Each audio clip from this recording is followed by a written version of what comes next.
Alhamdulillah, alhamdulillah wasi'il fadli wal ihsan wa mudha'ifil hasanati lidzawil iman al-ghaniyyil ladzi lam tazal sahaibu judi tasiful khairati kulli waqtin wa awan al-alimil ladzi la yakhfa 'alaihi khatirul janan al-hayyul qayyumil ladzi la ta'idu nafaqatuhu bimarrid duhuri wal azman ahmaduhu hamdan yafuqul 'adda wal hisban wa ashkuruhu syukran tanalu bihi minhu mawahibir ridwan asyhadu an la ilaha illallah wahdahu la syarika lahu daimul mulki was sultan wa asyhadu anna Muhammadan abduhu wa rasuluhu wa khiratuhu min naw'il insan. Allahumma salli wa sallim ala sayyidina Muhammadin wa ala alihi wa ashabihi ahli sidqi wal ihsan, amma ba'd. Faya ibadallah, usikum wa iyaya awalan bitaqwallahi wa ta'atihi. وقال الله تعالى في كتابه الكريم أعوذ بالله من الشيطان الرجيم بسم الله الرحمن الرحيم ومن يطع الله ورسوله ويخشى الله ويتقه فأولئك هم الفائزون. الآية. صدق الله العظيم وصدق رسوله النبي الكريم ونحن على ذلك من الشاهدين والشاكرين والحمد لله رب العالمين. Jamaah sidang Jumat yang insyaallah kita semua dirahmati oleh Allah Subhanahu wa taala. Puja-puji beserta syukur marilah kita panjatkan kehadirat Allah Subhanahu wa taala, yang mana dengan hidayah beserta taufiknya kita semua di hari yang mulia ini, di tempat yang mulia ini bisa berkumpul, bermuajahah, bertatap muka, bersilaturahmi dalam rangka melaksanakan salah satu kewajiban kita, yaitu melaksanakan sholat Jumat. Sebagaimana kata baginda Rasul sallallahu alaihi wasallam, man ahabba ayyubsata rizqi wa yunshaha lahu fi amalihi falyasil rahimah. Siapa orang yang menginginkan rezekinya bertambah berkah, keluarganya bertambah berkah, serta diberikan kesehatan dan umur yang panjang, kata Rasul, falyasil rahimah, maka silahkan bersilaturahmi. Untuk itu mudah-mudahan kita silaturahmi hari ini memberikan keberkahan rezeki kita, memberikan keberkahan keluarga kita, disertai dengan kesehatan dan panjang umur. Amin ya Allah ya Rabbal Alamin. Salawat beserta salam semoga tetap tercurah limpahkan kepada junjungan kita Habibana wa Nabiyana Muhammadin sallallahu alaihi wasallam. Tak lupa kepada keluarganya, para sahabatnya, para tabi'in tabi'atna, lurus tembus naratas farat dari biharak sampai bihari, dari masyrik sampai maghrib, dari Sabang sampai Merauke, yang akhirnya sampailah kepada kita. Mudah-mudahan kita semua diakui sebagai umat baginda Rasulullah sallallahu alaihi wasallam. Amin ya Allah ya Rabbal Alamin. Ikhwani as'adakumullah wa iyaya bimardatih. Saya berwasiat khususnya untuk saya pribadi dan umumnya untuk jamaah sekalian, marilah kita meningkatkan keimanan dan ketakwaan kita kepada Allah Subhanahu wa taala. Sebagaimana maknanya takwa yang mungkin populer, yang mungkin sering didengar oleh kita, yaitu imtithalul awamirillah wajtinabun nawahihi, melaksanakan segala perintah Allah dan menjauhi segala larangan Allah Subhanahu wa taala. Namun Al-Imam Huzatul Islam, Al-Imam Al-Ghazali mengatakan dalam kitab Minhajul Abidin bahwasanya makna takwa dalam Al-Quran terdapat 3 makna. Yang pertama bimaknal khasyah wal haibah, artinya takwa dimakna takut dengan Allah Subhanahu wa taala. Takut tidak akan mendapatkan rahmat Allah, takut tidak akan mendapatkan ampunan Allah, takut dengan yang namanya su'ul khatimah, itu pun dinamakan takwa. Sebagaimana dalam surah Al-Baqarah ayat 4, wattaqu yawma turja'una fihi ila Allah, wattaqu, dan takutlah kalian yauman, terhadap hari yang mana di hari itu kalian akan dikembalikan kepada Allah, akan dihadapkan kepada Allah, dan akan diadili oleh Allah Subhanahu wa taala. Artinya takwa yaitu takut terhadap apa-apa ketentuan Allah. Yang kedua, bimakna taat wal ibadah. Al-Imran surah Al-Imran ayat 102, ya ayyuhalladzina amanu taqullaha haqqa tuqatih, wahai orang-orang yang beriman, ittaqu, taatlah kalian, ibadahlah kalian kepada Allah haqqa tuqatih, dengan sebaik-baiknya taat, dengan sebaik-baiknya ibadah. Itu pun maknanya takwa. Wahia, yang ketiga, bimakna tangzil qalbi 'alidz dzunub, takwa dengan makna, dengan arti membersihkan diri, membersihkan hati dari dosa perdosaan. Wahia haqiqatut takwa, menurut Imam Al-Ghazali, bahwasanya yang ketiga, makna takwa membersihkan hati dari dosa, membersihkan diri dari dosa, itu adalah hakikatnya takwa, takwa yang sesungguhnya. Seorang ulama ditanya, ketika kita melaksanakan suatu ibadah, melaksanakan suatu amal soleh, apakah yang harus diharapkan yang pertama, yang paling penting oleh kita, apakah pahala ataukah ampunan? Kata ulama tersebut, yang paling pertama, yang paling utama yang kita harapkan adalah ampunan dari Allah Subhanahu wa taala. Kenapa? Dikarenakan jikalau kita melaksanakan ibadah terus mengharapkan pahala, kita malu dengan Allah. Ibadahnya pas-pasan, apalagi ibadah dengan banyak kekurangan, jauh dari kata sempurna, maka yang paling utama adalah mengharapkan ampunan dari Allah Subhanahu wa taala. Itulah.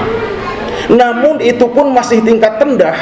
Tingkatan yang paling tinggi dalam takwa ketika kita beribadah bukan karena ingin pahala, bukan juga karena ingin surga, bukan juga takut dengan neraka, tetapi semata-mata mengharapkan rahmat Allah, karena kita mengakui sebagai hamba Allah, sebagai makhluk Allah.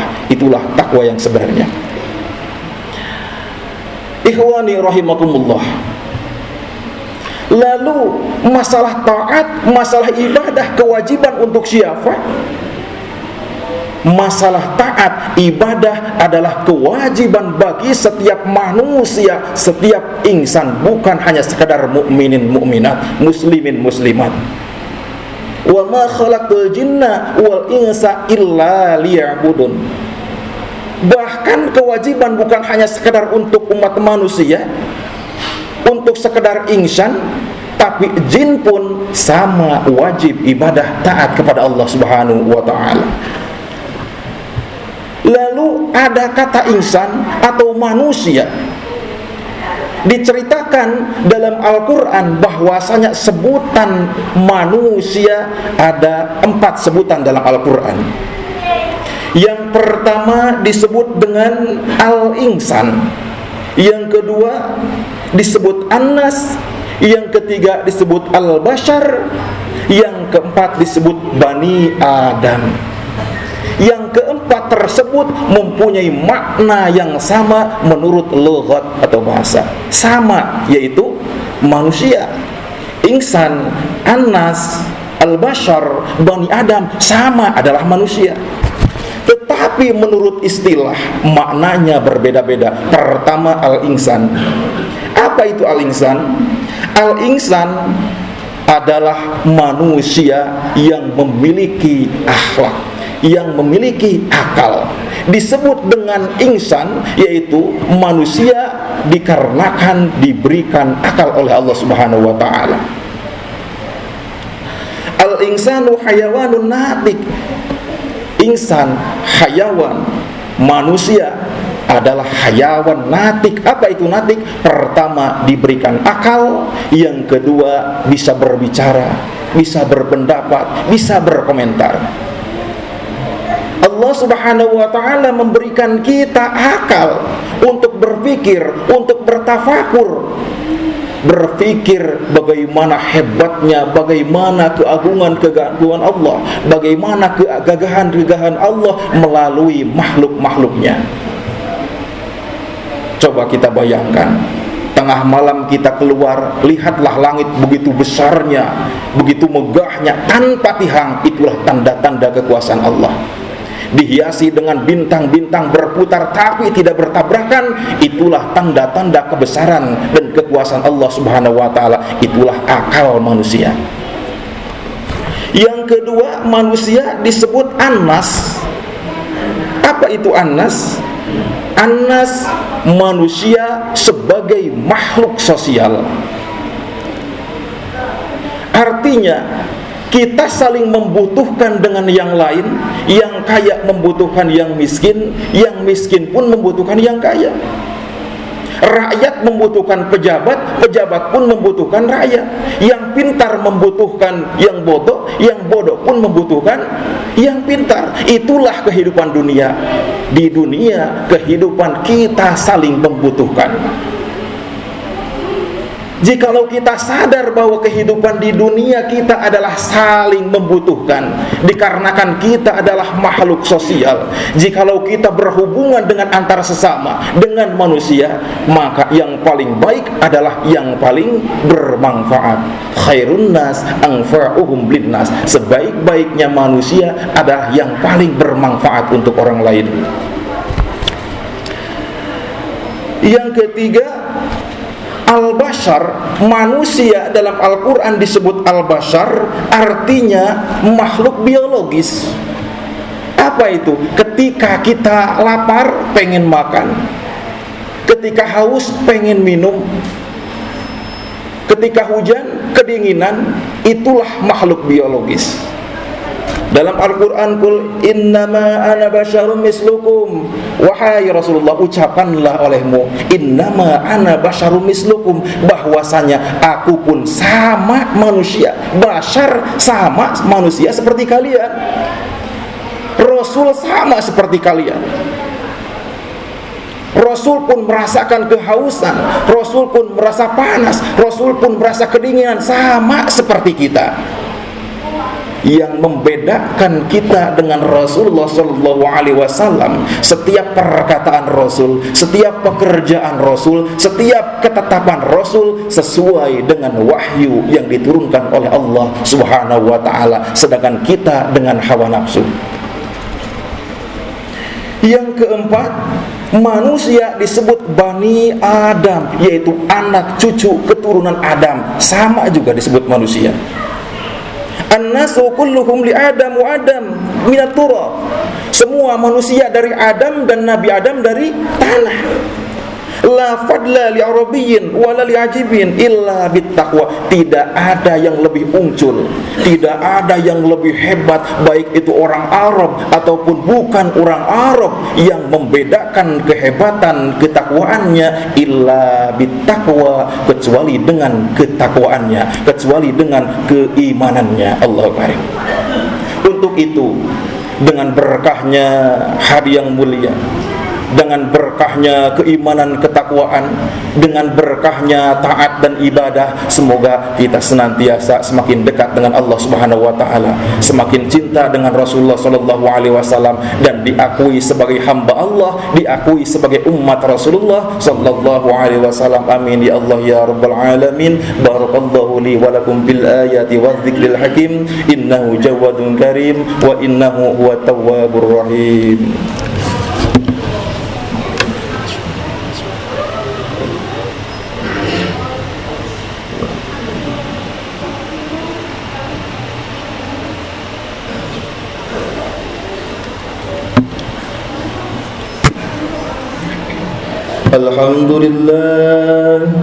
Alhamdulillahi wa kafa, wa usalli wa usallimu ala sayyidina Muhammadin al-Mustafa wa ala alihi wa sahbihi ahli sidqi wal wafa.